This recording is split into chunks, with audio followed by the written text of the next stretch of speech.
कुणाची नजर लागली की रक्तपाताचं ग्रहण लागले? एरवी शांत समजल्या जाणाऱ्या चंद्रपूर जिल्ह्याला गेल्या अनेक दिवसांपासून गंभीर गुन्हे आणि विशेषतः बंदुकीच्या गोळीबाराच्या घटना घडत आहेत। राजुरा, बल्लारपूर, चंद्रपूर आणि मूळ शहर गुन्ह्यांचे अड्डे बनत चाललेले आहेत। चंद्रपूर जिल्हा एकेकाळी शांतताप्रिय जिल्हा मानला जायचा। या ठिकाणी किरकोळ घटना घडत असायच्या, मात्र आता अवैध बंदुका, गोळीबार यांसारख्या घटनांमुळे जिल्हा चिंतेमध्ये पडलेला आहे आणि आता पुन्हा एकदा चंद्रपूर जिल्हा हादरलेला आपल्याला दिसते आहे। शत्रुत्वाचे एक प्रकरण समोर आलेले आहे, ज्यामध्ये ठीक 1 वर्षापूर्वी गोळीबार झाला होता। जखमी पीडिताने त्याचा बदला घेण्यासाठी 1 वर्षानंतर तोच दिवस निवडला ज्या दिवशी त्याला गोळी घातली होती आणि त्याच्यावर गोळीबार करणाऱ्या आरोपीच्या भावालाच गोळ्या घालून ठार करण्यात आले आणि आता तो स्वतः आरोपी बनून तुरुंगाच्या मागे गेलेला आहे। घटनेच्या वर्धापन दिनानिमित्त गुन्हा करण्याचे हे वैर अनेकांचे आयुष्य उद्ध्वस्त करत आहे। नमस्कार, मी प्रलय। खबरकट्टा लयभरीच्या या व्हिडिओमध्ये आपण बघणार आहोत राजुरा येथील गोळीबार प्रकरणाची संपूर्ण कहाणी। त्याआधी आताच तुम्ही आमच्या चॅनलला सबस्क्राइब नक्की करा। दिनांक 23 जुलै 2023 रोजी रात्री 8:30 वाजताच्या दरम्यान राजुरा शहरातील सोमनाथपुरा वार्डातील रहिवासी असलेले भारतीय जनता युवा मोर्चाचे जिल्हा उपाध्यक्ष सचिन डोहे यांच्या घरावर गोळीबार झाला होता। या हल्ल्यात गोळी लागल्याने त्यांची पत्नी पूर्वशा हिचा मृत्यू झाला। ही घटना घडली त्यावेळी घटनास्थळी लल्ली शेरगिल यांच्या पाठीत गोळी लागली होती। त्यांना उपचारासाठी चंद्रपूरच्या रुग्णालयात दाखल करण्यात आले होते। या घटनेला अवघ्या काही तासातच राजुरा पोलिसांनी आरोपींना जंगल परिसरातून अटक केली होती। त्या दरम्यान सोमनाथपुरा संकुलात राहणाऱ्या तरुणासोबत लल्ली शेरगिल नावाच्या तरुणाचे जुने वैमनस्य असल्याचे या घटनेमागचे कारण असल्याचे सांगण्यात आलेले होते। लल्ली शेरगिल यांच्या हत्येचा कट रचून त्यांच्यावर हल्ला करण्यात आला होता। हल्लेखोरांपासून आपला जीव वाचवण्यासाठी सचिन डोहे यांच्या घरी तो पोहोचला आणि दारावरची बेल ऐकून सचिन डोहे यांची पत्नी पूर्वशा यांनी दरवाजा उघडला।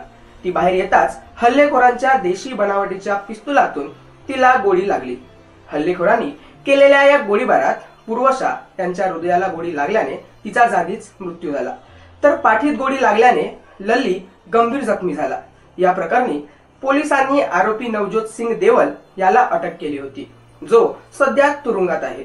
तर या घटनेच्या बरोबर 1 वर्षानंतर म्हणजेच 23 जुलै 2024 रोजी पीडित लल्ली शेरगिलने बदला घेतला आणि तो स्वतःच आरोपी झाला।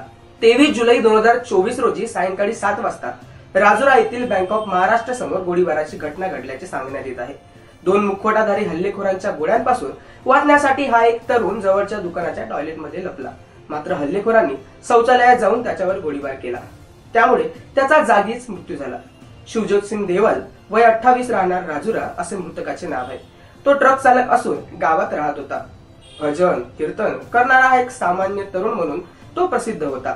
8 महिन्यापूर्वीच त्याचे लग्न देखील झालेले होते। त्याच्या हत्येमुळे संपूर्ण शहरात शोककळा पसरलेली दिसते आहे। तर हा तरुण शिवजोत हा नवजोत सिंग देवलचा भाऊ असून लल्लीच्या पाठीत गोळी झाडून पूर्वशा यांचा मृत्यू झाल्याचा आरोप असलेल्या या तरुणावर आरोप असल्याचे सांगण्यात येत आहे।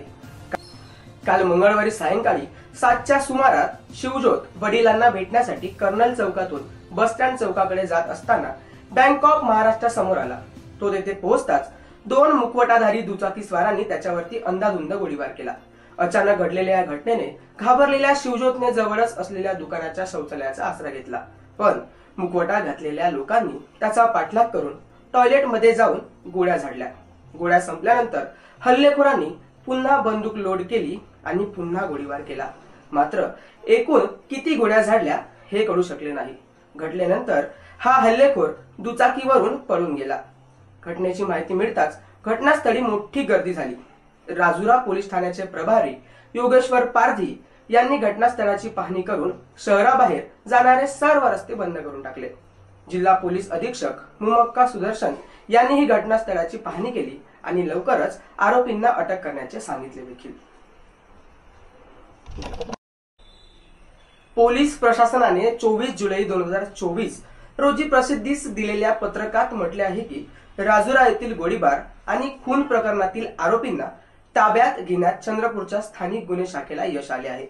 राजुरा येथील सोमनाथपूर वाड्यातील रहिवासी असलेले आरोपी लल्ली शेरगिल आणि शकीर उर्फ मोनू कादिर शेख यांनी शिवजोत सिंग देवल यांच्यावर गोळीबार करून त्यांची हत्या करून तेथून पळ काढला।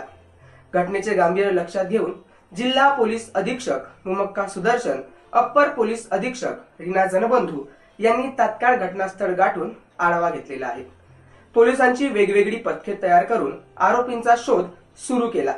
त्यामध्ये स्थानिक गुन्हे शाखेच्या पथकाने आरोपींना शस्त्रांसह ताब्यात घेतले असून राजुरा पोलीस स्टेशन पुढील तपास करत आहे।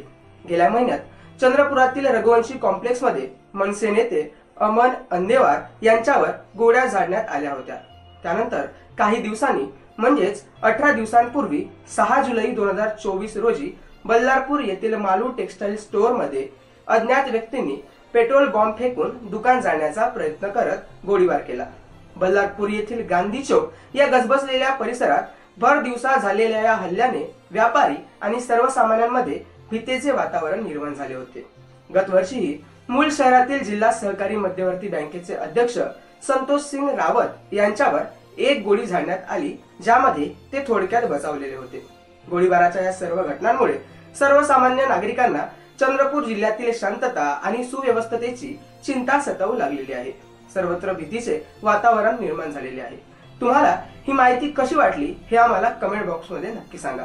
अशाच नवनवीन माहितीसाठी आजच खबरगट्टा लई भारीला सबस्क्राइब करा। मनपूर्वक धन्यवाद।